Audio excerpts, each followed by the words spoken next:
Hi, it's my great pleasure to introduce Professor Mina Aganagic at UC Berkeley. The title of her talk today is Mathematical Application of a Six-Dimensional String Theory. Okay, I'm very happy to be back here. So I'll tell you about some joint works, which actually start with work with my student, Nathan Hauzi, and then some work with Andrei Okunkov and Edward Frankel, and then work with Andrei that will appear. Okay, so we'll take G to be a simply laced Lie algebra.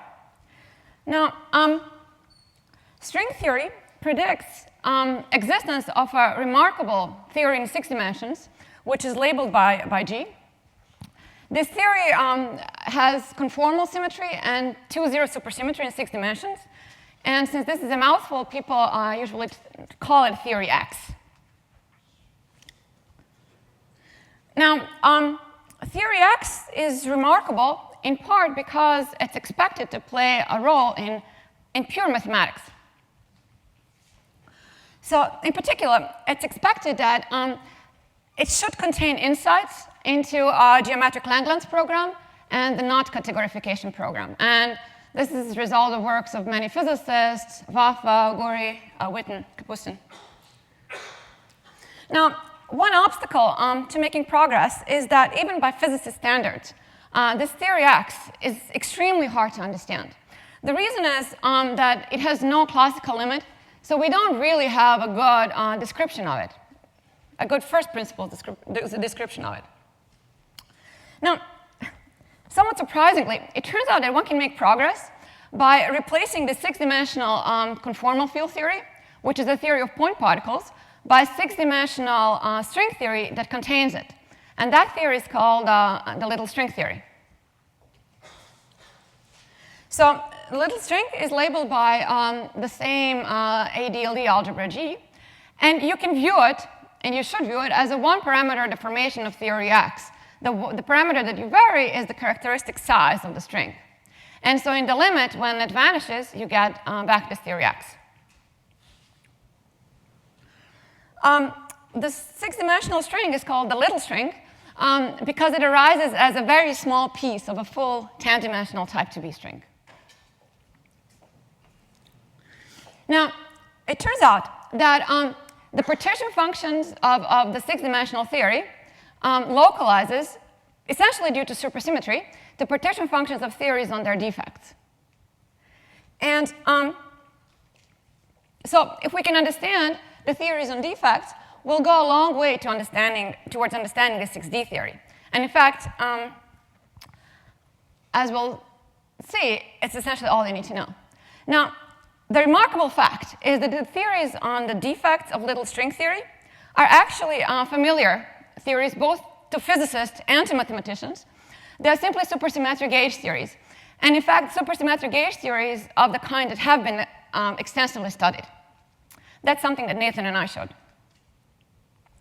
Now, with this insight, it turns out that physics of little string theory gives you a roadmap to both geometric Langlands program and to knot categorification program.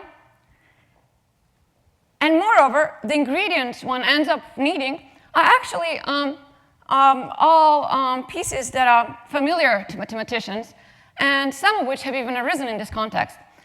Just physics helps you understand exactly how to put them together and why. Okay. So let me go to math now. So Beilinson and Drinfeld formulated geometric Langlands correspondence in the 90s. And in the same work, they explained that one can phrase the correspondence in the language of 2-dimensional conformal field theories. So you can you can interpret a correspondence as correspondence between conformal blocks on a Riemann surface, conformal blocks associated to a Langlands dual pair of Lie algebras. So on the electric side of the correspondence, what we'll call electric, and it's just a name for now. On the electric side of the correspondence are conformal blocks of the affine current algebra, LG hat, at the critical level. And this critical level is, in some fairly precise sense, infinite coupling. On the magnetic side are conformal blocks of a double algebra associated with the algebra G in its classical limit, which in my notation is beta to infinity. Okay? It depends on my parameter, and we'll take it to infinity. Now, the proof of geometric Langlands correspondence for bundles with Oper structure was given in this context by Beilinson and Drinfeld, and this was later generalized by Frankel, Gates-Gorey, and Villanen for bundles with ramifications. Oops. Too many. Okay. So now there are two ways in which two obvious ways one might try to want to generalize this. One is to deform away from the critical level k, or equivalently to move to finite beta. And this is sometimes referred to as quantum Langlands correspondence, although there was no really well-defined unified agreement, in fact, of what it should mean. And the second natural deformation is somewhat less obvious, is to replace chiral conformal algebras by their Q-deformed counterparts. These Q-deformed algebras do not contain Virasoro, so conformal invariance is broken. Now, it turns out that that one can implement both of these generalizations, and moreover, somewhat surprisingly, that it's easiest to do it at the same time. So in a joint work with Edward Frankel and Andrei Okunkov, we formulated, what we call quantum Q Langlands correspondence, for the lack of a better name. From this quantum Q Langlands correspondence, one can recover the quantum geometric Langlands, a statement of quantum geometric Langlands in the conformal limit, which is Q to 1. Okay. Now, the correspondence we conjecture is between Q-deformed conformal blocks, where on the electric side, one studies the Q deformation of the affine current algebra at level k. This is called the quantum affine current algebra. And on the magnetic side, we'll get Q-deformed conformal blocks of deformed double algebra associated with the algebra G.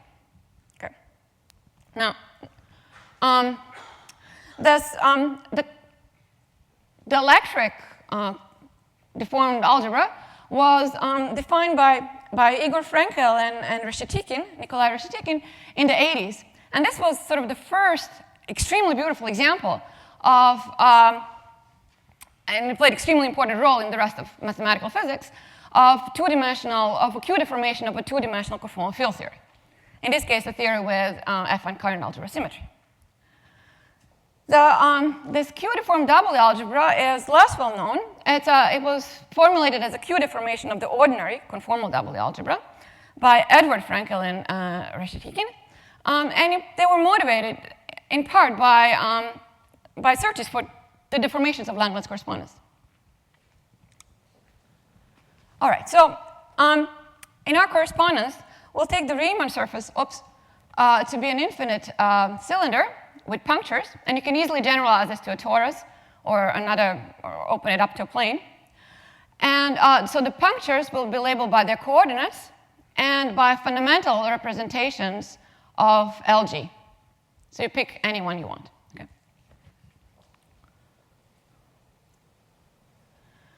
There's some map between the parameters of the algebras. Which is simple and like this. Whoops, I keep pressing too fast.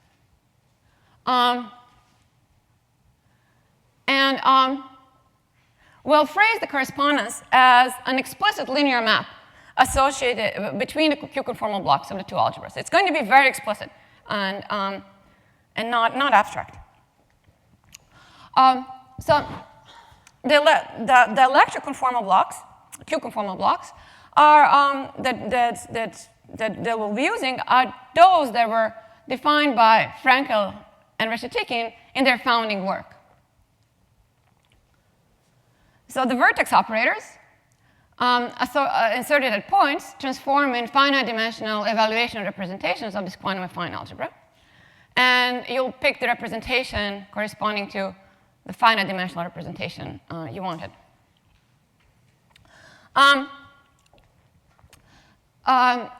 In the conformal block, you'll wedge these vertex operators between Verma modular representations, which we'll label by lambda. And it turns out you get to pick only one, and the second one is fixed by some representation theory data, which we'll explain later. The conformal block, actually let me do it now. The conformal block takes values in a subspace of the tensor product representation of all the representations associated to points. And in a subspace of a fixed weight. And this weight is related, the choice of this weight fixes the choice of, say, lambda prime given lambda for the correlators to be non-vanishing. Oops, this is a really bad idea. Let me try to not. Okay. On the magnetic side, one considers Q correlators of the deformed double algebra. And these are the correlators of vertex operators defined by Frankel and Reshetikin. So the data is the same. So we keep the points on the Riemann surface fixed. We keep the representation theoretic labels fixed. So in this case, even though the algebra is associated with group G, the representations are that of its Langlands dual. The vertex operator is associated to representations of its Langlands dual. And in addition, there are some insertions of some operators Q, which are called screening charges. These are labeled by simple roots of LG, and they don't depend on insertion points on C. They're given by integrals of some more fundamental objects, screening cards. Okay. Finally, you have to pick how many of these Qs you insert, and they are determined by weight of the representation that the electric conformal blocks transform in. So that's the data of the two sides we'll be relating.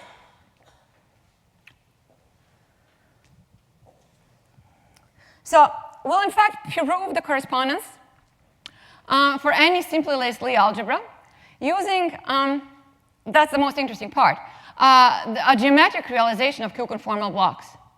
So we'll discover their geometric realization and we'll spell out steps. And moreover, the map between them is also going to be geometric, and we'll spell out steps how to prove the general case.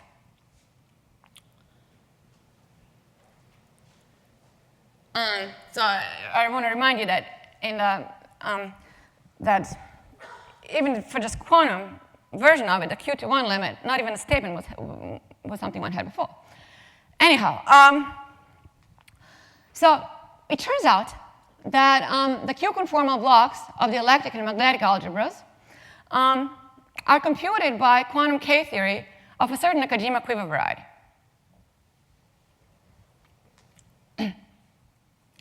So for now, we'll take G to be simply laced. So G and LG on the same algebra. And we'll start with a quiver diagram based on the Dynkin diagram of G. In such a quiver diagram, to each node of the Dynkin diagram, one associates a pair of finite dimensional vector spaces, we'll call V's and W's. The ranks of the vector spaces are determined by the pair of weights. The highest weights, the pair of weights corresponding to the representation, coming from representations of the electric conformal blocks. So the ranks of framing vector spaces are going to be determined by the highest weight of the vertex operators you inserted in the following way.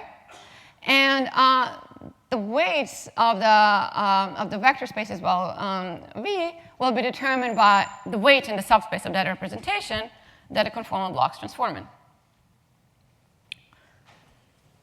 Okay.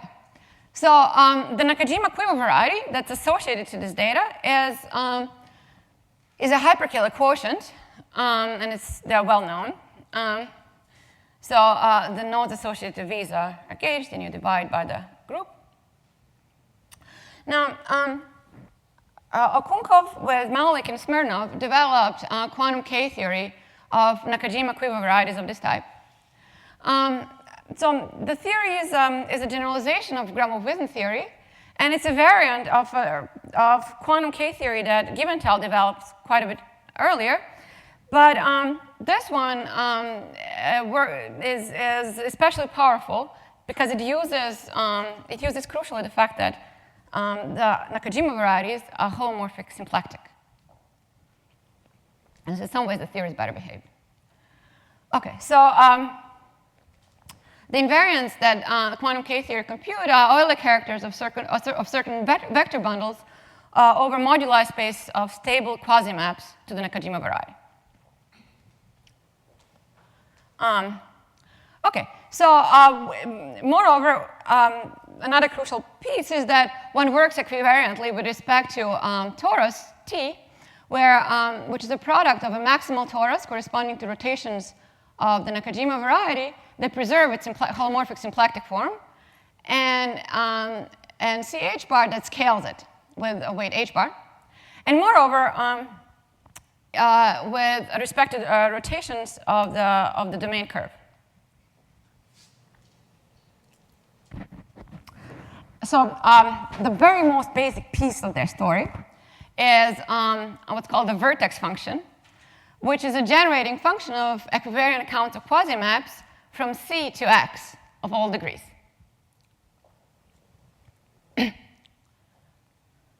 Now, because you count quasi-maps from a non-compact manifold, you have to impose some conditions at infinity. So the vertex function is really a vector that's valid in equivariant K-theory of X. It's not a function, it's a vector, despite its name. Okay. And it turns out that these vertex functions turn out to compute the doubly algebra Q-conformal blocks, and essentially manifestly so. So to remind you, to define these doubly algebra blocks, you have to they involve a choice of contour of integration coming from the fact that these the definitions of these Q operators. And so what we show in this work with Andre and Frankel, that there's a choice of contours of integration on the right-hand side, such that by computing the integrals by residues, we get components of the vertex function. And the basic idea is that the integrals, from the point of view of counting quasi-maps, come from thinking of maps to X in geometric invariant theory terms. So one studies quasi-maps to the pre-quotient, and then projecting to gauge invariant configurations leads to integrations of a maximal torus of G. And that's how you get integral formulas. Okay. Now, so this is all about the magnetic side. Now, what about the electric side? So, so firstly, how does one think about conformal blocks of affine current algebra itself, even before Q deformation?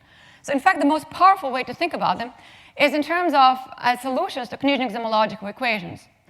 As solutions of Kniznik's homological equations, which are analytic in a chamber of parameter space corresponding to how you take vertex operators to infinity.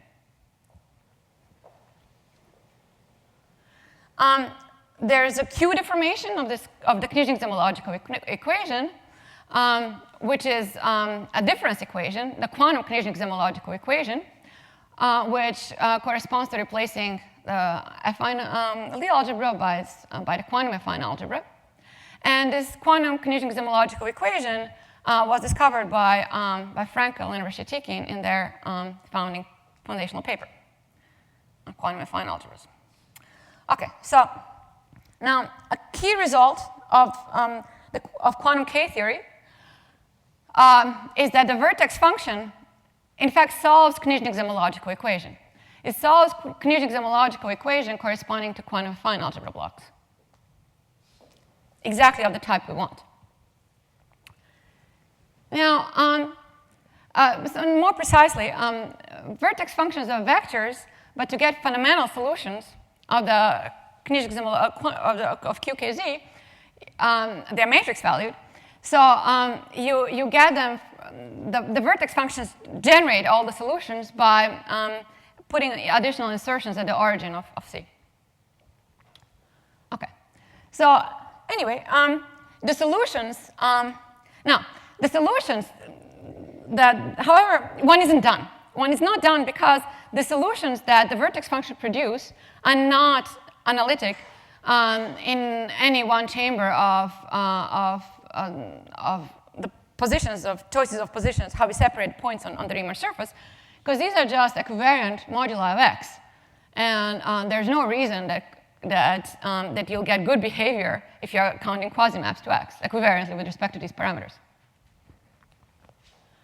However, what we show is that, well, on general grounds, there should be a linear change of basis depending on the choice of such a chamber, such that the left-hand side solutions of QKZ, which are holomorphic in the desired chamber, and generate conformal blocks, Q-conformal blocks of the quantum affine algebra.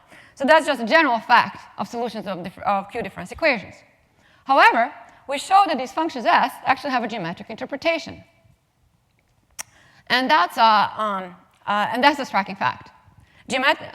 So the linear map that arises and that you need turns out to be computed by elliptic stable envelopes of a Nakajima-Quiver variety, which Andre and I discovered some time earlier.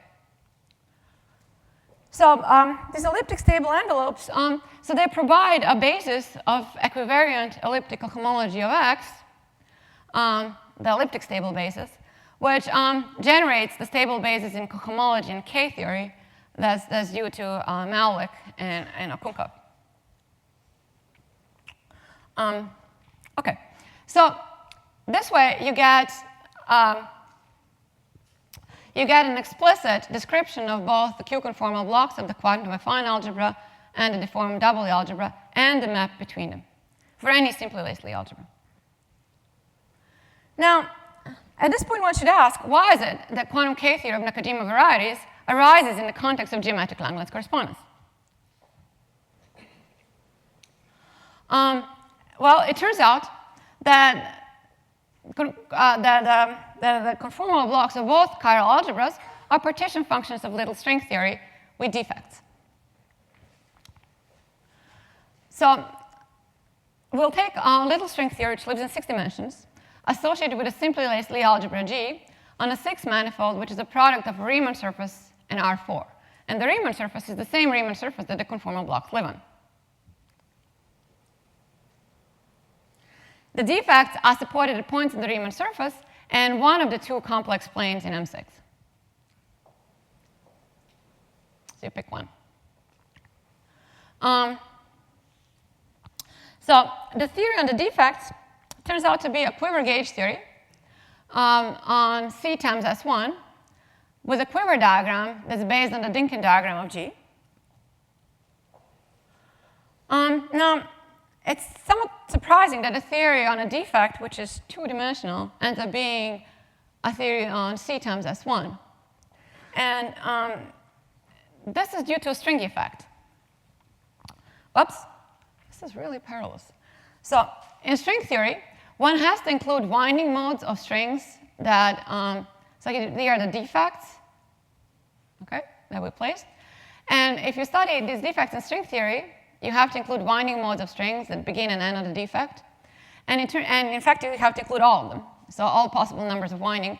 And they turn out to turn the theory on the defects supported on C to a 3-dimensional quiver gauge theory on C times S1, where S1 here is the dual of the circle in C. That's a fact about T-duality in string theory. Moreover, I should say that to show this, the fact that okay. So what happens is that the partition function of 6D little string theory vanishes. So the partition function of the full 6D theory is the partition function of the theory on the defect. So what happens is that in the absence of defect, just due to supersymmetry, the partition function of the bulk theory vanishes. And in presence of defects, it equals to the partition function of the quiver gauge theory supported on the defects. So to show that the theories on defects are quiver gauge theories, that's an elementary fact in string theory. It does not require any advanced techniques. It's sort of, and you learn it in the, your first textbook on string theory. And it was discovered by Douglas and Moore in the mid-90s. Now, partition function of a 3D quiver gauge theory C times S1. These theories, I should say, automatically come with what's called n equals to 4 supersymmetry. They have a precise mathematical formulation, and that's well known. They are computed by a quantum K theory of Nakajima quiver varieties, exactly as formulated by Okunko, Malik, and Smirnov. The Nakajima variety here arises as what's called the Higgs branch of the moduli space of vacuum of this 3D theory. And depending on the boundary conditions at infinity of C, the choice of these boundary conditions corresponds to a choice of basis for the partition function of the 3D quiver gauge theory. You get either the electric or the magnetic Q-conformal blocks. The parameters that the partition functions depend on also have string theory and gauge theory interpretation. The gauge theory interpretation follows from its string theory interpretation.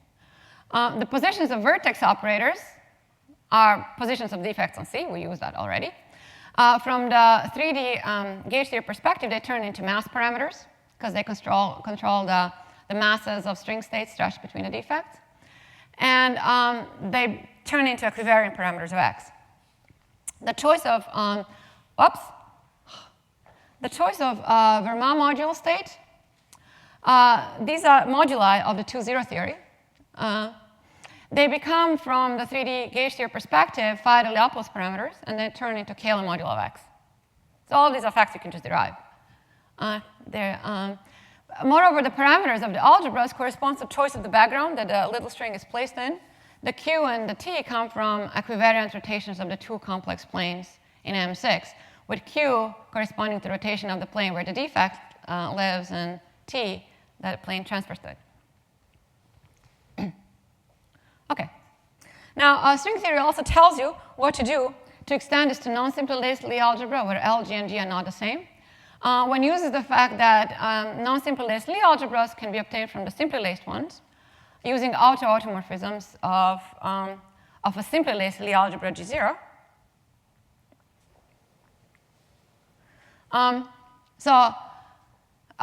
This automorphism acts as an involution of the Dynkin diagram and produces a non-simply laced Lie algebra.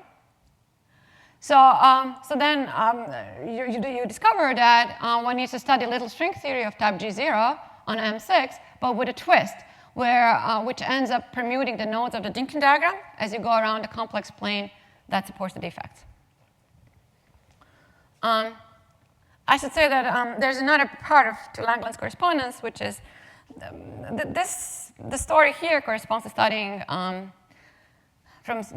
in some other language, if you're familiar with it, Wilson and 't Hooft operators. There's a story about extending this to more generalized bundles with ramifications, and that's actually extremely easy to do in this setting. But I will not talk about it. So anyway, so I should have said this. So the string theory story tells you that you get correspondence between Q-conformal blocks of quantum affine algebra and the double algebra for non-simply laced theories by generalizing the elliptic stable basis to H equivariant setting. Okay. Now, earlier, Kapustin and Witten explained that a natural question is, why is this quantum Q Langlands correspondence so powerful? So Kapustin and Witten explained that understanding of Langlands correspondence should come from understanding of S-duality of four-dimensional Young-Mills theory. S-duality exchanges electric and magnetic fields and inverse the coupling constant. Now, as is known, you can understand some aspects of S-duality within n equals to 4 super Young-Mills, and some more by working with the six-dimensional theory X, which arises as a in a point particle limit of little string theory compactified on a 2 torus, where the S duality is related to modular transformations of the torus. However, to actually derive S duality, you need string theory. You need little string theory. S duality there follows as T duality symmetry of little string compactified on T2. And you really need string theory. This was shown by Waffa in mid-90s. So this explains why you can make headway by working what is naively more complicated story with a Q deformation. Okay. All right. Now, let me say a little bit about knots and categorification. So, two-dimensional conformal field theories, whose Q deformations we've worked with so far, on the latter should take into derive Witten invariance of knots. So you get invariance of braids, for example, by starting with conformal blocks of LG hat at level K on a Riemann surface, such as C, and then varying positions of vertex operators over an interval.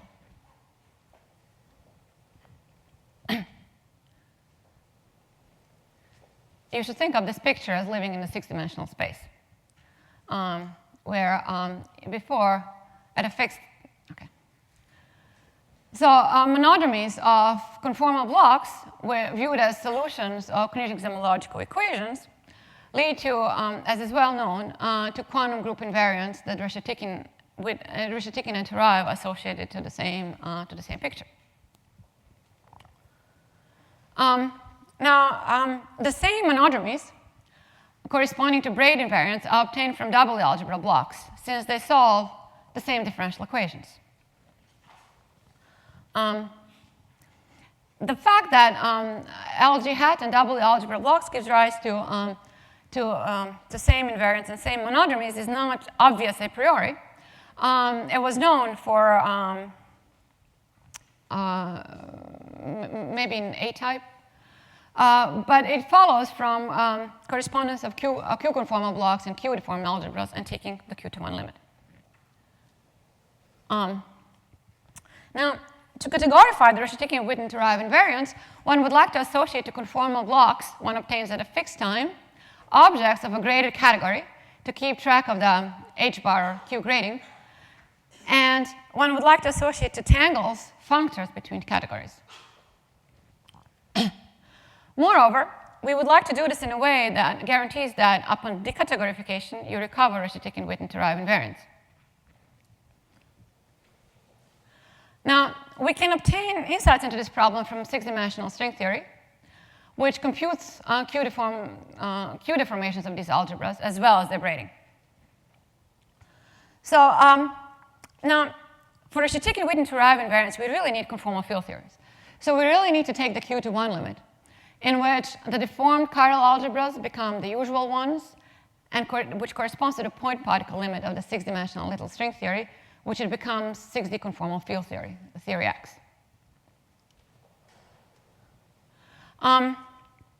By taking this limit, conformal blocks become partition functions of theory X, with, where the rest of the story goes through. The defects live at one of the complex planes, and they associate in R4, and they live at the points on the Riemann surface, just as before.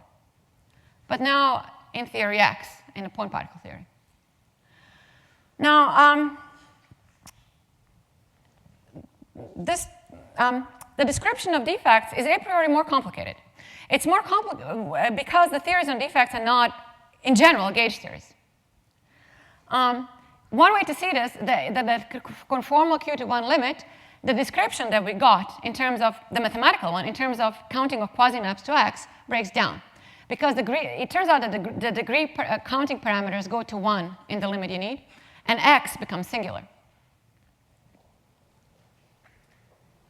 So to make progress, you need a different mathematical description of the physics at hand. Now, if you think about the theory in little string theory, where the theories on defects are 3-dimensional, there are in fact 2 not one, but two natural holomorphic symplectic varieties one can associate to such a three-dimensional theory with n equals to 4 supersymmetry and based on a quiver Q. One such variety is the Nakajima variety, which is, as we mentioned before, what's called the Higgs branch of the vacua. The other is the Coulomb branch of the vacua, which we'll denote by X check.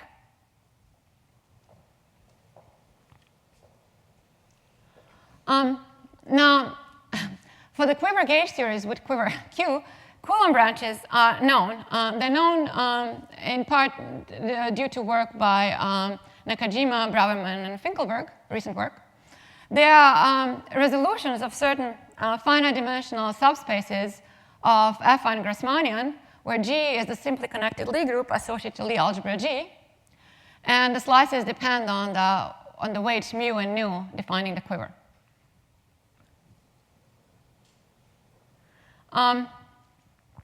Now, the two holomorphic symplectic varieties in general live in different dimensions.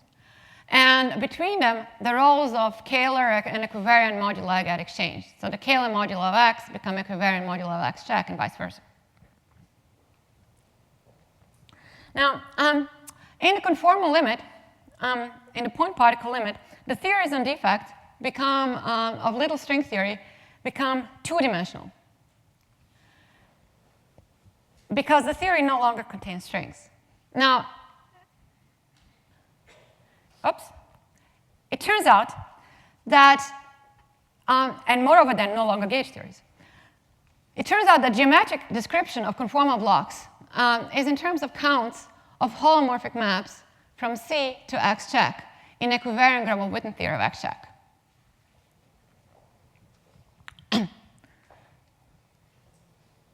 This is something that we can prove whenever X check can be made smooth.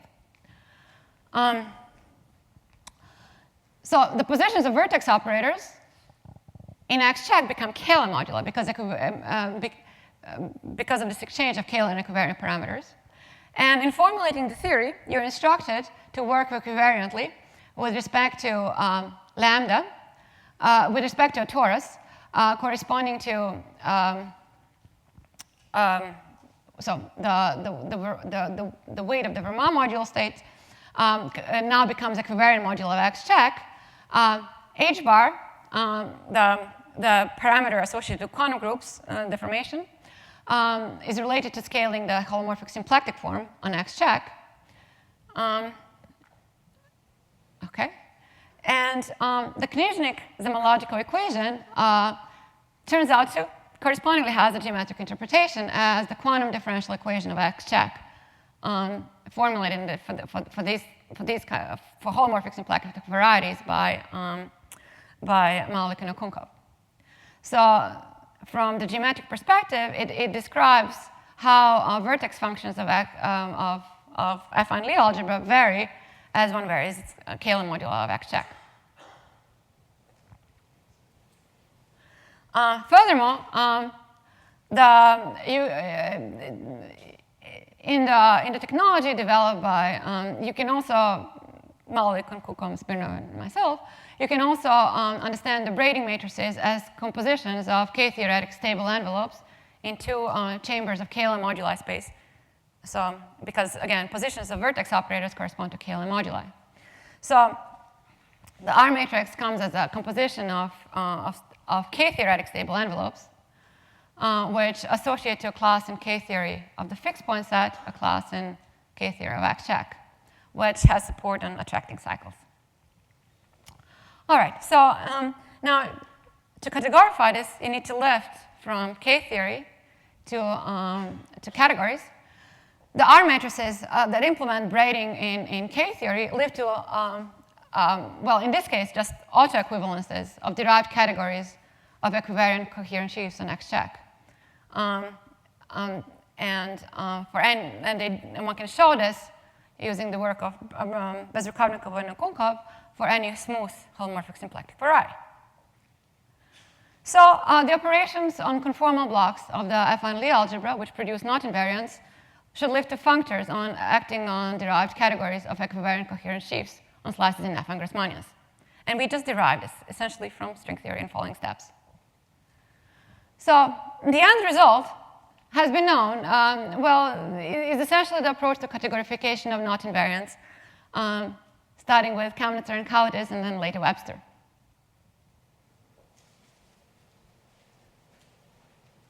But for better or worse, you didn't need their papers to discover this. You just needed string theory. Okay, anyway, so let me briefly sketch one approach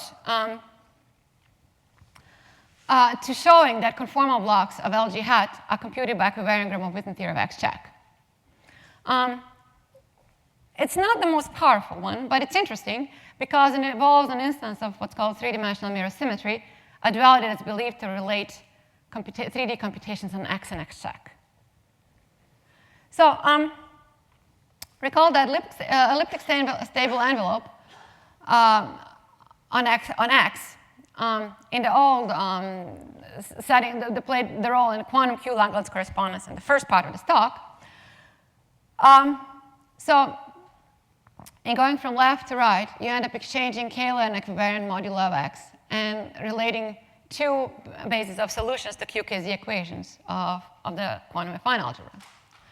You end up exchanging equivariant and Kähler moduli because the left-hand side is well behaved in a chamber of equivariant modulo of X, and the vertex function on the right-hand side is given directly in terms of counts of quasi-maps to X, and hence is analytic in a chamber of Kähler moduli space.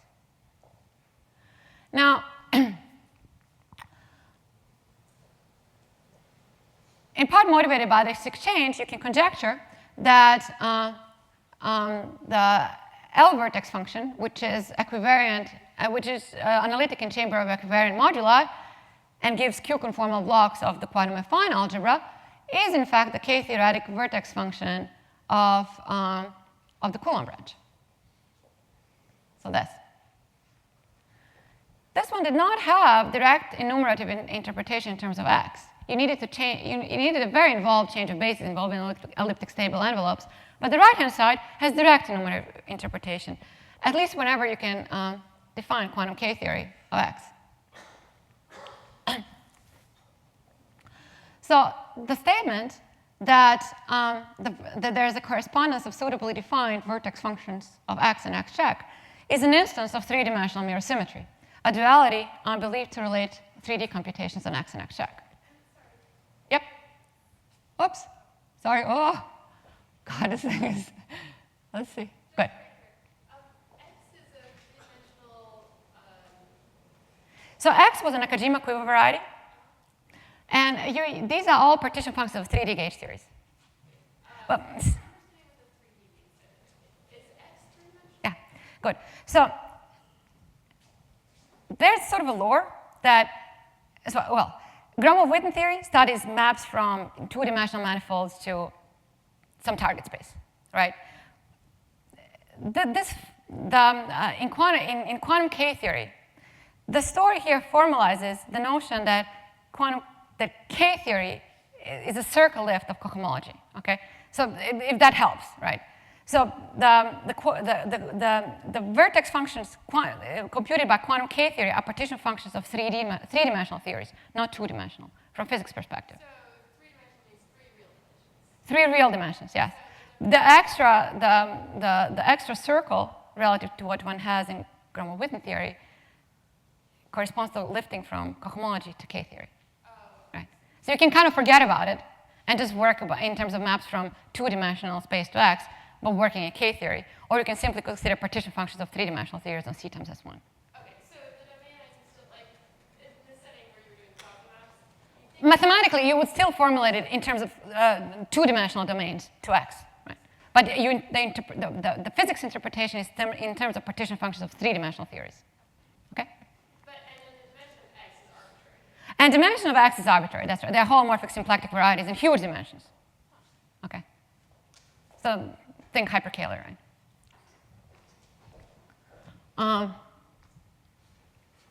That's right. So this is unlike the usual two-dimensional mirror symmetry. All right.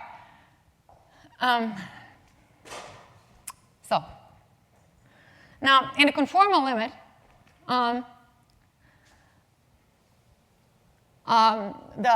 the vertex function of X check if you want defined in this way, using this as a definition, becomes the equivariant cohomological vertex function computed by Gromov-Witten theory of X-check. And the QKZ equation it solves becomes the KZ equation. Yeah. So does the conformal limit here mean instead of looking at There is a specific limit you need to take, and it's not an obvious limit from K theory to cohomology. It's not an obvious one. Okay. Right. You see, it's asymmetric, right?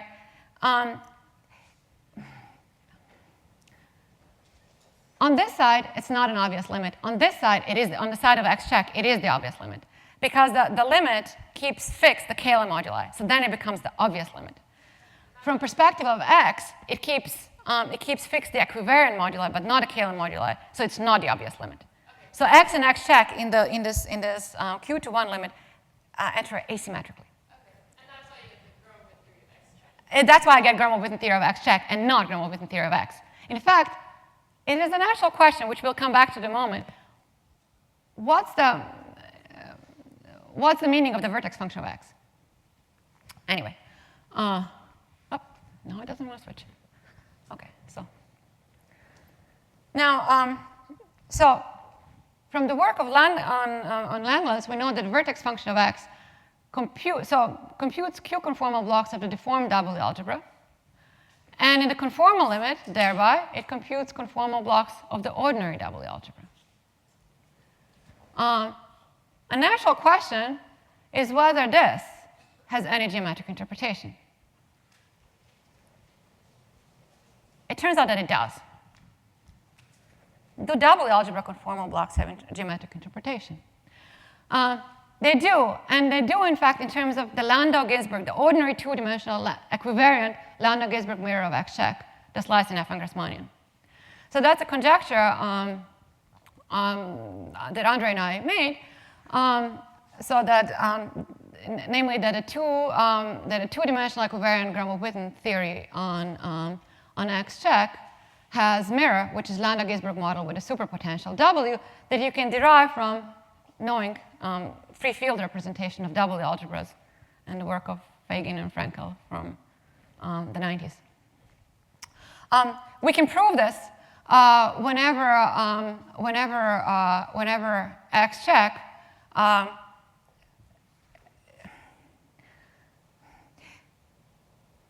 this conjecture follows directly from the former conjecture that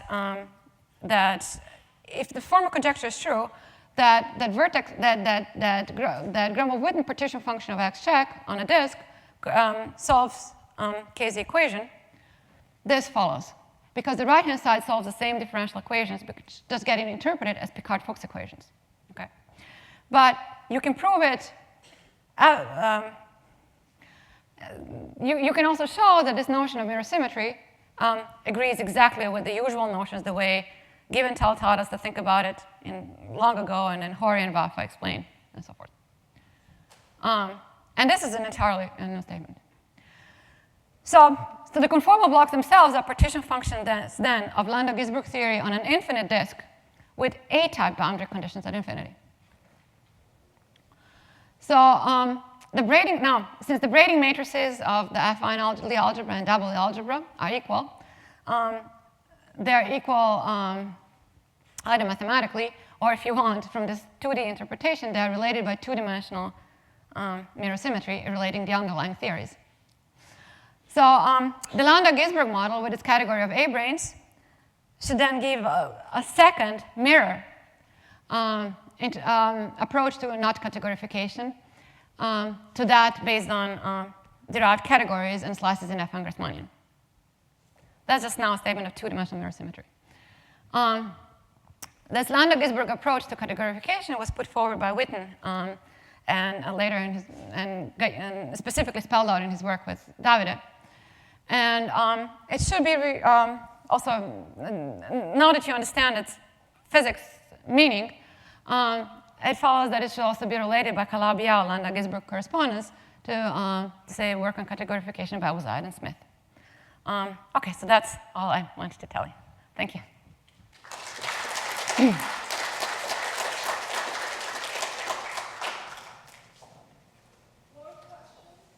when you say Gromov-Witten theory of X-check, Yes. you can calculate all of those Gromov-Witten variables? Well, that's interesting. So the Landau-Ginzburg mirror makes sense for any X-check, whether it's singular or not.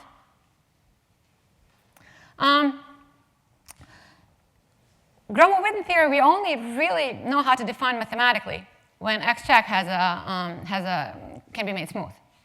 Right. So, but this says that there should be a theory that works, in fact, for any X-check. We certainly know by mirror symmetry that it should be there if the mirror conjecture is true. Right? Certainly, conformal blocks make sense, right? So there should be a unified description. But there's definitely work needed to actually spell out what to do. The singularities that these things have are quite bad. So one curious question. This is very interesting for me. So if I give you X-check as a quintic threefold, can you realize a quintic threefold as the Coulomb branch of a certain quantity? no, these are all holomorphic symplectic varieties. So quintic would not work. And in fact, the only reason you really need equivariant mirror symmetry to get, this, for a holomorphic symplectic variety, if you didn't work equivariant setting, the disk amplitudes would vanish and so forth. So that's all. No, for this you need holomorphic symplectic variety. It's true. You may be, quintic is